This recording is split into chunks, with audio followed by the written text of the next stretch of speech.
शक्ल थोड़ा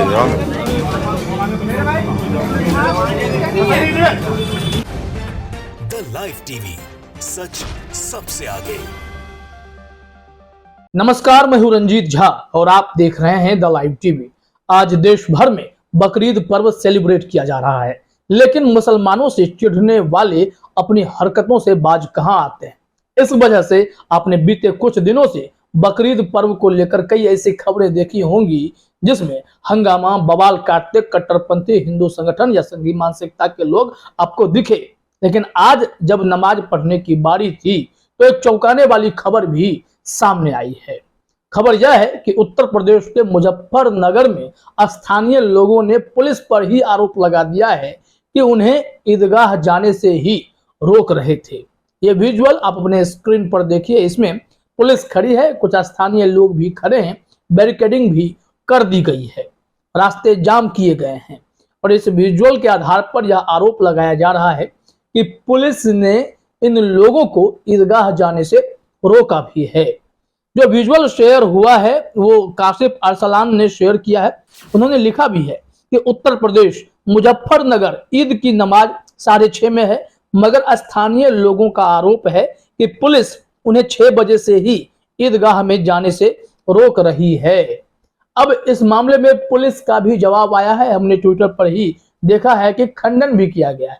उसमें क्या कहा गया है वो हम बताएंगे, लेकिन जरा इस वीडियो को आप देखिए, जरा सुनिए भी। लोग कुछ कह रहे हैं कि सड़क जाम है। कोई शक्ल थोड़ा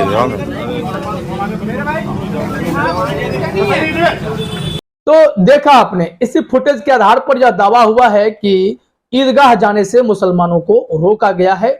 सुबह नमाज पढ़ने सबको जाना था, लेकिन सच्चाई क्या है, क्या हुआ है, असली मसला क्या है, पुलिस के हिसाब से इसमें नया मोड़ क्या है, वो आप अपने स्क्रीन पर देखिए। हमने देखा है कि मुजफ्फरनगर पुलिस ने ही इस मामले में खंडन किया है।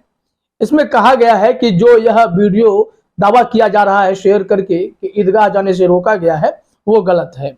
न्यूज फैक्ट नाम के ट्विटर हैंडल ने शेयर किया मुजफ्फरनगर पुलिस का ट्वीट खंडन के नाम से। ट्वीट में अंकित आरोप असत्य व निराधार है। पुलिस द्वारा किसी भी नमाजी को नमाज पढ़ने से नहीं रोका गया। प्रकरण थाना कोतवाली नगर क्षेत्र स्थित शामली स्टैंड ईदगाह का है, जहां पर ईदगाह के पूरा भर जाने के कारण लोगों को पुलिस द्वारा अन्य मस्जिदों में नमाज अदा करने हेतु अवगत कराया गया। तो यह जो बैरिकेडिंग आप विजुअल में देखे हैं, पुलिस के मुताबिक जिस ईदगाह में लोग जाना चाह रहे थे वो पहले से फुल हो रखे थे। इस वजह से उन्होंने कहा कि हम लोगों को यह अवगत करा रहे थे कि आप किसी दूसरे मस्जिद की तरफ जाएं, यहाँ का एरिया फुल हो रखा है। हालांकि पुलिस की बातों में कितना दम है, स्थानीय लोगों के आरोप में कितना दम है, यह तो जांच का विषय भी हो सकता है। लेकिन जब भी कोई मुसलमानों का पर्व आता है तभी इस तरीके के विवाद और बवाल आपको देखने को मिलेंगे, जिसमें कट्टरपंथी संगठन खास करके जो हिंदुत्ववादी एक्सट्रीमिस्ट हैं वो बवाल काटने लगते हैं, धमकी देने लगेंगे कि आप नमाज सड़क पर नहीं पढ़ सकते, आप बकरा की कुर्बानी नहीं दे सकते। जबकि खुद हिंदू समुदाय में तो ऐसा होता है। लोग पर्व त्योहार में नवरात्रि के दौरान भी बलि प्रदान की प्रथा है, काली पूजा के दौरान भी बलि प्रदान की प्रथा है, तो वो सब तो होता है, उसमें कोई रोक नहीं। होली के दिन सुबह ही ये लोग 5 बजे 4 बजे सुबह से लाइन में खड़े होते हैं मटन खरीदने के लिए, तब कोई दिक्कत नहीं, कोई मुसलमान जाकर उनका विरोध नहीं करता है। अब यहाँ देखिए कि बकरीद पर्व क्या आया, ऐसे हिंदूवादी संगठन वाले सड़क पर उतर आए, प्रदर्शन करने लगे। महाराष्ट्र में एक सोसाइटी में जो बवाल हुआ उसके बारे में आप सब जानते हैं कि रात भर कैसे संघियों ने नंगा नाच किया। तो ये सारी चीजें बहुत ही चिंता कर देने वाली हैं। और ऐसे में जब भारत के प्रधानमंत्री नरेंद्र मोदी से अमेरिका में सवाल पूछ दिया जाता है कि मुसलमानों या फिर अल्पसंख्यकों के अधिकारों की रक्षा के लिए कौन से कदम सरकार उठा रही है, तो इस पर मोदी जी लोकतंत्र का लंबा चौड़ा भाषण सुनाते हैं और बता देते हैं कि यहाँ पर धर्म के आधार पर कोई भेदभाव नहीं किया जाता है। बावजूद इसके ऐसी खबरें आपको खूब मिल जाएंगी जब भी कोई मुस्लिम पर्व होगा, तमाशा करने वाले सड़क पर उतर आते हैं। अब यहाँ जो दूसरी खबर हम आपको बताने जा रहे हैं वो भी उतना ही महत्वपूर्ण है। यहाँ जानकारी यह मिली है कि बद्रीनाथ में मुसलमानों से कहा गया कि अगर आपको नमाज पढ़ना है तो इस इलाके से 40 किलोमीटर दूर जाकर आप नमाज पढ़िए। ये 40 किलोमीटर का दायरा किस वजह से तय किया गया, क्या हुआ था, आश्चर्य लगता है। हालांकि वहां मुसलमान दबाव में दिखे और सहमत भी हुए। आपसी सहमति के बाद ऐसा दावा किया जा रहा है कि ये लोग 40 किलोमीटर दूर नमाज पढ़ने को राजी भी हो गए। पूरा मामला क्या है उससे पहले जरा आप एनडीटीवी का यह स्क्रीनशॉट देखिए, अशरफ हुसैन ने शेयर किया है। इसमें हेडलाइन ही है, Muslims in Badrinath told to offer नमाज 40 किलोमीटर अवे ऑन ईद। ये क्यों कहा गया? एनडीटीवी की इस खबर को जब हमने ढूंढा तो मुझे कई जगह यह खबरें चलती हुई मिल गई कि पिछले 2 साल पहले की कोई घटना को इसमें जोड़ दिया गया है और फिर यह बताया गया कि कोई भी मुसलमान नमाज नहीं पढ़ सकते हैं, बद्रीनाथ में 40 किलोमीटर दूर जाना पड़ेगा। और जानकारी यह मिली है कि वहां बद्रीनाथ में काम करने वाले अधिकांश मुस्लिम प्रवासी हैं और फिर आपसी सहमति के बाद उन्हें 40 किलोमीटर दूर जाने को कह दिया गया एक बैठक के बाद। अपने स्क्रीन पर देखिए जनसत्ता में क्या कहा गया है कि बकरीद 2023 बद्रीनाथ से 40 किलोमीटर दूर ईद मना सकेगा मुस्लिम समुदाय। 2 साल पहले इस बात पर हो गया था विवाद और विवाद को देखते हुए ही इस बार 40 किलोमीटर दूर भेजा गया।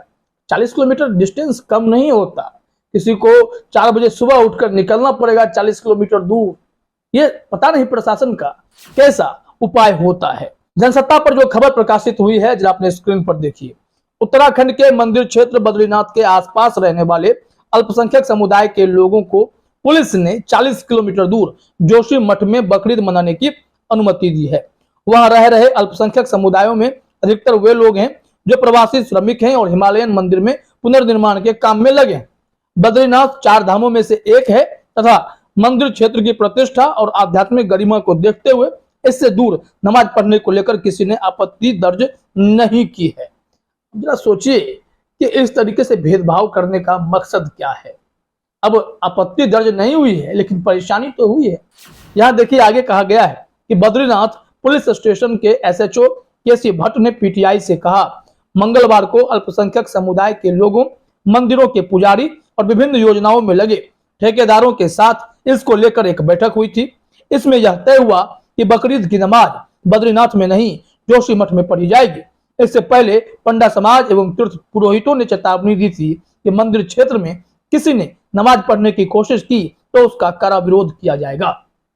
पुरोहितों की चेतावनी के बाद अब यह पुलिस बैठक भी बुलाती है, मुसलमानों को 40 किलोमीटर दूर जाने को भी कह देती है। तो क्या इस देश में धर्म के आधार पर यहाँ भेदभाव नहीं दिखाई पड़ रहा है? आप धार्मिक सामंजस्य को बिठाने के लिए मुसलमानों को दूर भेज देंगे तो क्या इससे धार्मिक सद्भाव कायम होता है या मन के भीतर एक भावना जगती है कि हिंदू समुदाय और मुस्लिम समुदाय के बीच कितना बड़ा गैप किया जा रहा है? बद्रीनाथ में ऐसी घटना घटी, मुजफ्फरनगर में ईदगाह जाने से रोक दिया गया। तो इस तरीके की खबरों से बार बार समाज में यह गलत संदेश जा रहा है और हर बार भारत में लोकतांत्रिक मूल्यों को कुचलने का जो प्रयास किया जाता है उस पर इन सब खबरों से मुहर लग जाता है। तो भारत में लोकतंत्र अगर जिंदा है तो मुसलमानों के हकों की भी रक्षा उतनी ही जरूरी है और ये होना ही चाहिए। फिलहाल इस वीडियो में इतना ही। आप सभी का हमसे जुड़ने के लिए बहुत बहुत धन्यवाद। द लाइव टीवी, सच सबसे आगे।